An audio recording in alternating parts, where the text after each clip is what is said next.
Hello Bidar ಮಂದಿ, ಹೇಗಿದ್ರೆ ಎಲ್ಲರೂ? ಕರ್ರಂತ ಬಿಸಿಲಲ್ಲಿ ಚೆನ್ನಾಗಿದ್ರೆ ಅಂದ್ಕೊಂಡಿದ್ದೀನಿ. ಬನ್ನಿ ಕರ್ರಂತ ಬಿಸಿಲನ್ನ ಹೊಟ್ಟೆ ಮೂಲಕ ತಂಪು ಮಾಡ್ಕೊಳ್ಳೋಣ. ಯಾವ ಥರ ಅಂತ ಈ ಥರ ಚಟ್ನಿ ಮಾಡ್ಕೊತೀನಿ. ಹೊಟ್ಟೆನೂ ತಂಪಾಗಿರುತ್ತೆ, ಯಾಕಂದರೆ ಇದರಲ್ಲಿ ಹಾಕೋ ಇಂಗ್ರೀಡಿಯೆಂಟ್ಸ್ ಎಲ್ಲ ತುಂಬ ತಂಪಾಗಿದೆ.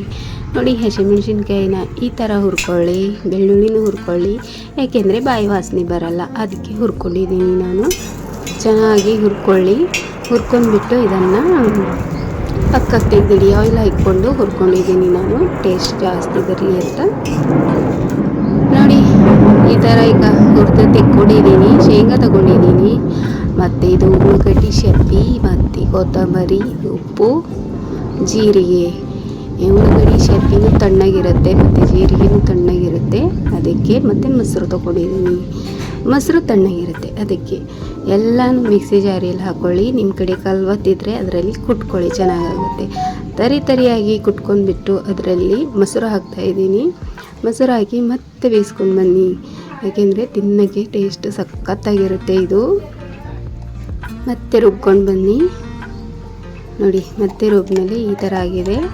ಮತ್ತು ಈ ಥರ ಆದಮೇಲೆ ಎಷ್ಟಕ್ಕೆ ತಿನ್ಬೋದು. ನಿಮಗೆ ಇನ್ನೂ ಮೊಸರು ಹಾಕ್ಕೋಬೇಕು ಅಂದರೆ ಹಾಕ್ಕೊಳ್ಳಿ. ನನಗೆ ಇನ್ನೂ ಹಾಕ್ಕೋಬೇಕು ಅನ್ನಿಸ್ತಾಯಿತ್ತು, ನಾನು ಹಾಕ್ಕೊಂಡೆ. ಮೆಣಸಿನ್ಕಾಯಿನೂ ಅಷ್ಟು ಹಾಕಿಲ್ಲ ನಾನು, ಸ್ವಲ್ಪನೇ ಹಾಕ್ಕೊಂಡಿದ್ದೀನಿ. ಸ್ವಲ್ಪ ಖಾರ ಕಮ್ಮಿ ತಿನ್ನೋದು, ಮಿಕ್ಕಿದವರು ಖಾರ ಬೇಕಂದರೆ ಕುಟ್ಕೊಳ್ಳಿ ಅಂತ ಎಕ್ಸ್ಟ್ರಾ ಹುರಿದೆ. ಮತ್ತೆ ಬೇಯಿಸ್ಕೊಂಡು ಬಂದೆ. ನೋಡಿ ಎಷ್ಟು ಚೆನ್ನಾಗಿ ಕಲರ್ ಬಂದಿದೆ ಅಂತ. ಇದನ್ನು ಹಾಗೆ ಆದರೂ ತಿನ್ನಿ, ಇಲ್ಲ ಒಗ್ಗರಣೆ ಜೊತೆ ಮಾಡ್ಕೊತೀನಿ, ಬಗರ್ ಹೊಡ್ಕೊತೀನಿ ರೀ. ಎಣ್ಣೆ ಸ್ವಲ್ಪನೇ ಹಾಕಿದ್ದೀನಿ. ಹಾಕಿಬಿಟ್ಟು ಇದಕ್ಕೆ ಸಾಸಿವೆ, ಜೀರಿಗೆ ಮತ್ತು ಕರಿಬೇವು ಹಾಕಿಬಿಟ್ಟು ಚೆನ್ನಾಗಿ ಒಗ್ಗರಣೆ ಕೊಟ್ಕೊಳ್ಳಿ. ನಮ್ಮ ಬೀದರ್ ಭಾಷೆದಾಗ ಬಗರ್ ಹೊಡ್ಕೊರಿ.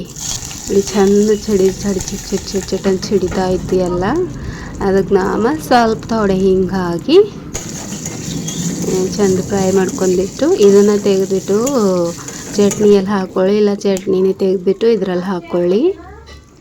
ನೋಡಿ, ನಾನು ಚಟ್ನಿನೇ ಇದರಲ್ಲಿ ಬಡ್ಕೊತಾ ಇದ್ದೀನಿ. ರೈಸ್ ಜೊತೆ ತಿಂದಿದ್ದೆ ನಾನು, ಸಖತ್ತಾಗಿ ಹತ್ತಿತ್ತು. ಮುದ್ದೆ ಜೊತೆನೂ ತಿಂದಿದ್ದೆ ನೈಟು, ಅದು ಕೂಡ ತುಂಬಾ ಸಖತ್ತಾಗಿತ್ತು. ಬೆಸ್ಟ್ ಕಾಂಬಿನೇಷನ್ ಅಂದರೆ ಮುದ್ದೆ ಜೊತೆ. ಮತ್ತು ಜೋಳದ ರೊಟ್ಟಿಗೆ ಅಂದರೆ ಸ್ವಲ್ಪ ತರಿಯಾಗಿ ಕಲ್ವದಲ್ಲಿ ಕುಟ್ಕೊಳ್ಳಿ, ಸಖತ್ತಾಗಿರುತ್ತೆ. ಬೀದರ್ ಮಂದಿ ಬೇಸಿಗೆಯಾಗ ಜೋಳದ ರೊಟ್ಟಿಗಿಂತ ಸ್ವಲ್ಪ ಮುದ್ದೆನೂ ಟ್ರೈ ಮಾಡಿ, ಸಖತ್ತಾಗಿರುತ್ತೆ. ದೇಹಕ್ಕೆ ತುಂಬ ತಂಪಾಗಿರುತ್ತೆ, ಯಾಕಂದರೆ ಸಖತ್ ಬಿಸಿಲು ಅಪ್ಪ. ಮತ್ತು ಮಿಕ್ಸಿಯಲ್ಲಿ ನಾನೇನು ಮಾಡಿದೆ, ರೊಟ್ಟಿ ಹಾಕಿ ತಿರ್ಕೊಂಡು ತಿಂದೆ ಅದನ್ನು. Thank you for watching. ಇಷ್ಟ ಆದರೆ ಲೈಕ್ ಮಾಡಿ, ಶೇರ್ ಮಾಡಿ, ಕಾಮೆಂಟ್ ಮಾಡಿ, ಹಾಗೆ ಸಬ್ಸ್ಕ್ರೈಬ್ ಮಾಡ್ಕೊಳ್ಳಿ. ಸಿಗೋಣ ನೆಕ್ಸ್ಟ್ ವಿಡಿಯೋದಲ್ಲಿ. ಅಲ್ಲಿವರೆಗೂ ಹರ ಹರ ಮಹಾದೇವ್.